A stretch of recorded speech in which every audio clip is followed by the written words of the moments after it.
महाभारत में कई महत्वपूर्ण पात्रों में से एक द्रोणाचार्य भी थे। द्रोणाचार्य ने ही कौरवों और पांडवों को युद्ध विद्या का ज्ञान दिया था। महाभारत की कथा के अनुसार महर्षि भरद्वाज एक बार नदी में स्नान करने गए। वहां पर महर्षि भरद्वाज ने धृताची नामक एक अप्सरा को गंगा स्नान करते देख लिया। उस अप्सरा को देखकर उनके मन में काम वासना जागृत हुई और उनका वीर्य स्खलित हो गया। उन्होंने ये वीर्य एक मिट्टी के कलश में रखा, जिससे एक पुत्र जन्मा। इस बालक का नाम द्रोण रखा गया। द्रोण अपने पिता के आश्रम में रहते हुए चारों वेदों तथा अस्त्र शस्त्रों के ज्ञान में पारंगत हो गए। द्रोण के साथ परिषद नामक राजा के पुत्र द्रुपद भी शिक्षा प्राप्त कर रहे थे तथा दोनों में गहरी मित्रता हो गई थी।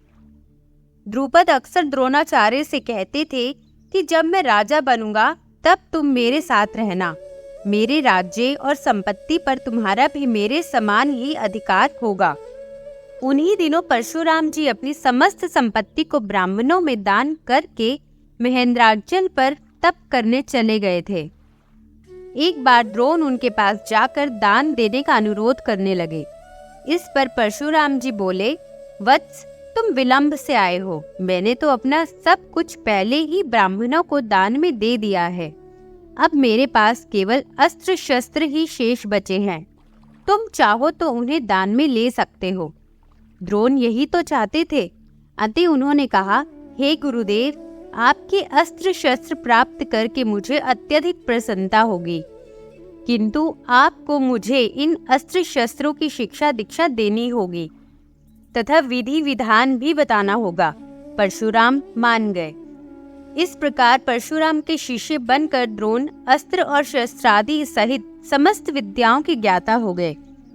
शिक्षा प्राप्त करने के बाद द्रोण का विवाह कृपाचार्य की बहन कृपि के साथ संपन्न हुआ।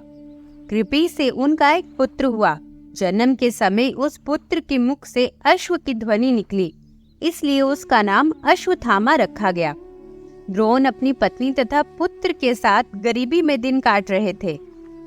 एक दिन दूसरे ऋषि पुत्रों को देखकर अश्वत्थामा भी दूध पीने के लिए रोने लगा, लेकिन गाय ना होने की वजह से द्रोणाचार्य उसके लिए दूध का प्रबंध नहीं कर सके।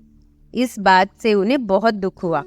जब द्रोणाचार्य को पता चला कि उनका मित्र द्रुपद राजा बन गया है, तो वे बचपन में किए उसके वादे को ध्यान में रखकर उससे मिलने गए।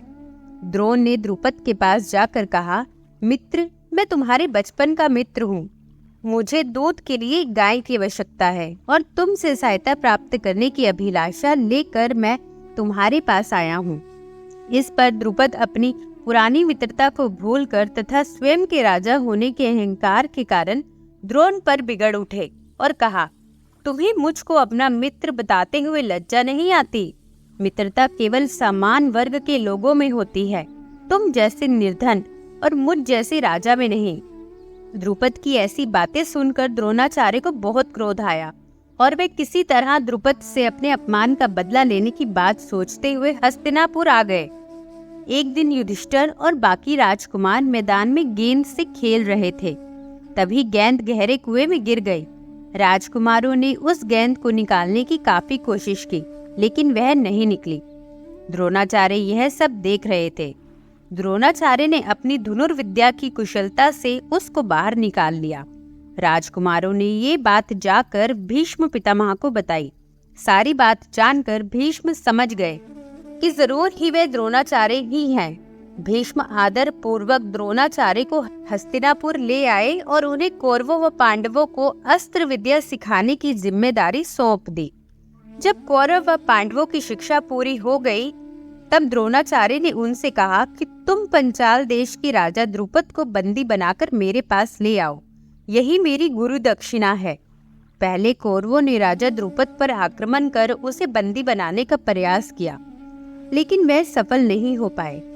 बाद में पांडवों ने राजा द्रुपद को बंदी बना लिया और गुरु द्रोणाचार्य के पास ले आए। द्रोणाचार्य ने अपने अपमान का बदला ले लिया। हालांकि द्रोणाचार्य चाहते तो द्रुपद को हमेशा के लिए बंदी बना लेते या जंगल में छोड़ देते, मगर उन्होंने ऐसा नहीं किया। उन्होंने आधा राज्य अपने पास रख लिया और आधा राज्य द्रुपद को वापस दे दिया। द्रुपद के पास आधा राज्य तो वापस आ गया, लेकिन वह बहुत अधिक अपमानित हुए। अब राजा द्रुपद के मन में बदले की भावना आ गई। द्रोणाचार्य को कुरु राजवंश का समर्थन था, इसलिए वह उनका बाल भी बांका नहीं कर सकता था। कहते हैं कि द्रोणाचार्य से अपने अपमान का बदला लेने के लिए द्रुपद ने एक महायज्ञ करवाया। उसी यज्ञ की अग्नि से एक तेजस्वी बालक का जन्म हुआ, जिसका नाम धृष्टद्युम्न रखा गया। इसी यज्ञ से द्रौपदी का भी जन्म हुआ था। धृष्टद्युम्न ने ही महाभारत के युद्ध में द्रोणाचार्य का वध करके अपने पिता के अपमान का बदला लिया था। महाभारत के युद्ध में द्रोणाचार्य कौरवों की तरफ से लड़े और द्रुपद ने पांडवों का साथ दिया।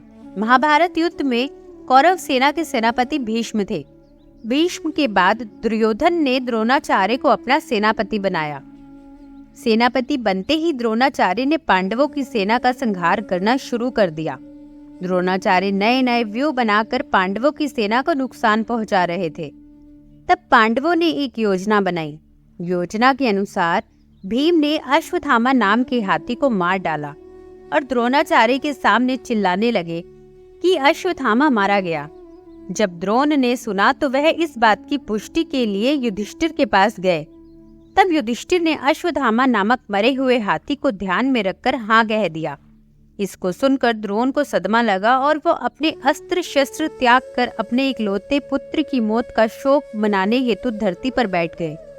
तभी पांडव सेना के सेनापति और द्रौपदी के भाई धृष्टद्युम्न ने तलवार से द्रोण का वध कर दिया और अपने पिता के अपमान का बदला लिया। धन्यवाद।